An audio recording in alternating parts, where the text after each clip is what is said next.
Assalamualaikum warahmatullahi wabarakatuh dan selamat siang teman-teman. Mohon izin memperkenalkan diri. Atas nama Dr. Lando, NIT 2541117, kelas Nautical 2J. Oke, saya akan mempresentasikan mengenai materi yang bertemakan yang dikuasai seputar teknologi yang saya ambil judul kecerdasan buatan atau Artificial Intelligence atau biasanya disebut AI. AI adalah teknologi yang memberikan kemampuan kepada komputer untuk melakukan tugas-tugas yang biasanya melakukan kecerdasan manusia, misalnya berpikir, belajar dari pengalaman, mengenali pola, memahami bahasa, memecahkan masalah, hingga membantu mengambil keputusan berdasarkan data. Perlu dipahami bahwa AI tidak berpikir seperti manusia. AI bekerja berdasarkan data yang dipelajari dan aturan yang dibuat oleh sistem. Semakin banyak data yang dimiliki dan semakin baik kualitas datanya, maka hasil yang diberikan AI juga akan semakin akurat. Kita masuk ke slide 2 yang menjelaskan tentang bagaimana AI bekerja. Pada slide ini dijelaskan bagaimana AI bekerja secara sederhana. Itu tahap pertama adalah mengumpulkan data. Data merupakan sumber utama bagi AI untuk belajar. Data tersebut dapat berupa gambar, suara, teks, video, maupun angka. Tahap kedua adalah memproses data. Setelah data terkumpul, AI menggunakan algoritma untuk menganalisis data tersebut dan mencari pola-pola tertentu. Tahap ketiga adalah machine learning, yaitu proses ketika AI belajar dari pola yang telah ditemukan. Dari proses pembelajaran ini, AI mampu mengenali informasi baru dan membuat prediksi. Tahap keempat atau terakhir adalah menghasilkan hasil. Setelah belajar, AI dapat memberikan jawaban, rekomendasi, prediksi, atau membantu mengambil keputusan berdasarkan data yang telah dipelajarinya. Keempat tahapan ini berlangsung sangat cepat sehingga pengguna hanya melihat hasil akhirnya. Kita masuk ke tahap ketiga, slide ketiga, contoh nyata dalam sehari-hari. AI sebenarnya sudah sering kita gunakan dalam kehidupan sehari-hari. Contoh yang pertama adalah Google Maps atau navigasi. AI menganalisis kondisi lalu lintas secara langsung hingga dapat memberikan rute tercepat menuju tujuan. Contoh kedua adalah YouTube atau rekomendasi konten. AI mempelajari video yang sering kita nonton, kemudian memberikan rekomendasi video yang sesuai dengan minat kita. Ketiga adalah ChatGPT atau asisten cerdas. AI mampu memahami pertanyaan pengguna, kemudian memberikan jawaban berdasarkan data yang telah dipelajarinya. Hal ini menunjukkan bahwa AI bukan hanya digunakan oleh perusahaan besar, tetapi juga sudah menjadi bagian dari aktivitas sehari-hari masyarakat.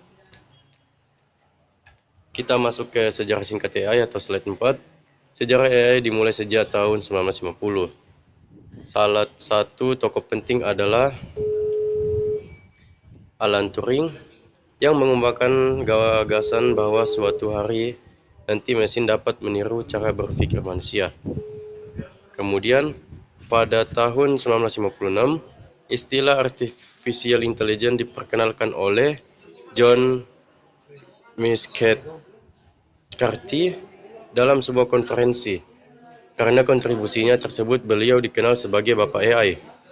Sering berkembangnya teknologi, komputer, internet, dan ketersediaan data dalam jumlah besar, kemampuan AI berkembang dengan sangat pesat hingga sekarang digunakan di berbagai bidang. Kita masuk ke slide 5, jenis-jenis AI. AI dibagi menjadi 3 jenis. Pertama adalah Narrow AI, yaitu AI yang dirancang oleh melakukan suatu tugas tertentu. Contohnya adalah ChatGPT, Siri, Google Translate, dan sistem rekomendasi YouTube. Kedua adalah General AI, yaitu AI yang memiliki kemampuan berpikir seperti manusia dalam berbagai bidang. Sampai saat ini, teknologi tersebut masih dalam tahap penelitian. Ketiga adalah Super AI, yaitu konsep AI yang memiliki kecerdasan melebihi manusia, konsep dan belum benar-benar diwujudkan.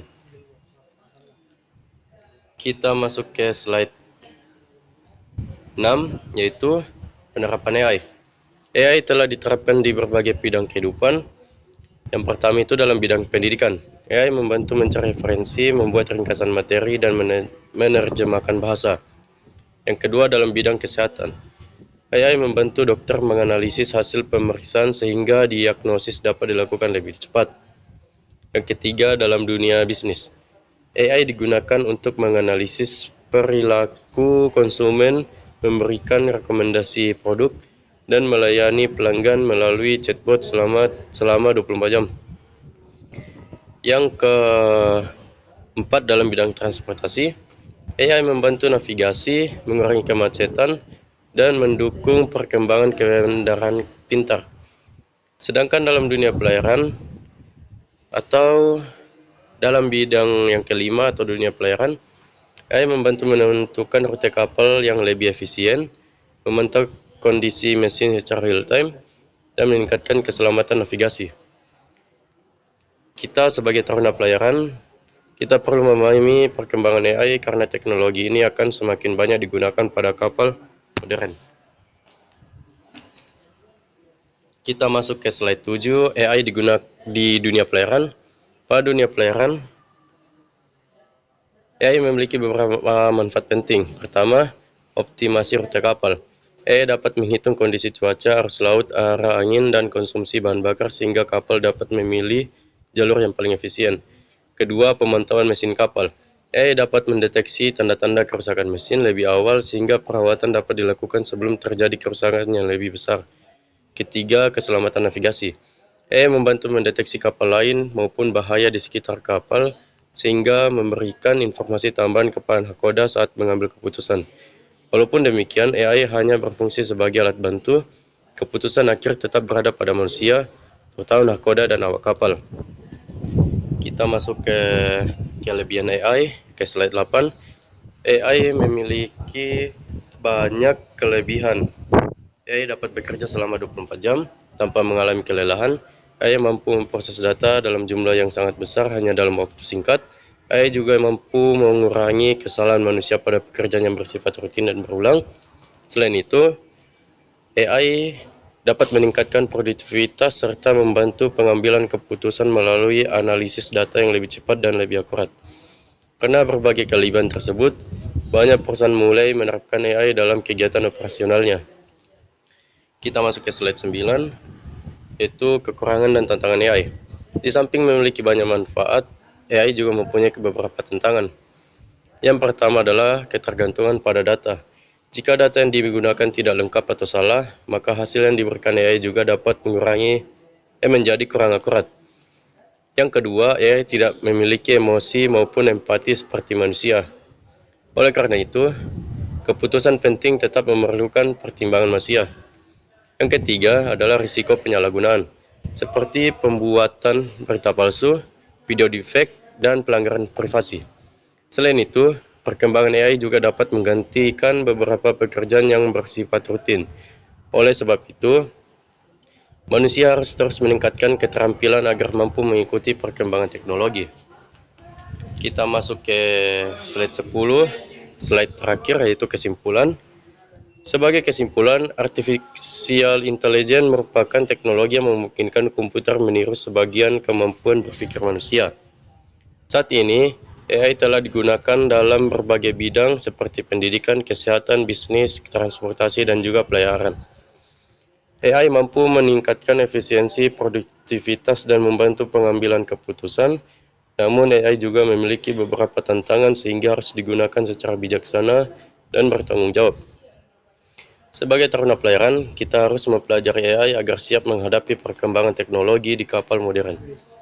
Dengan memahami AI, kita dapat memanfaatkan teknologi tersebut untuk meningkatkan keselamatan, efisiensi, dan kualitas pekerjaan di dunia maritim. Sekian presentasi dari saya. Terima kasih atas perhatian Bapak dan Ibu dan teman-teman. Wassalamualaikum warahmatullahi wabarakatuh.